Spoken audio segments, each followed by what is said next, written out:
Furthermore, to the Alfred RFID card readers, you can use the provided ones in your box that look similar to this, or if you choose, you can purchase your own RFID cards as they come in many shapes, sizes. The only thing you need to be aware of is we use the MyFair Classic Credential style, so you need to make sure you're purchasing the correct ones that will work with your door lock.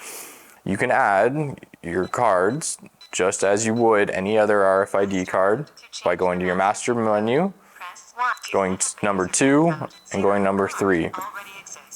You would scan in your RFID card just like this, or you can scan in your third-party cards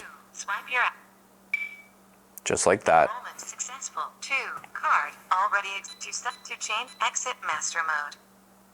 By the way, when using your RFID cards, these can only be used to unlock your door. These cannot be used to lock them. Please follow the other locking methods to lock your door.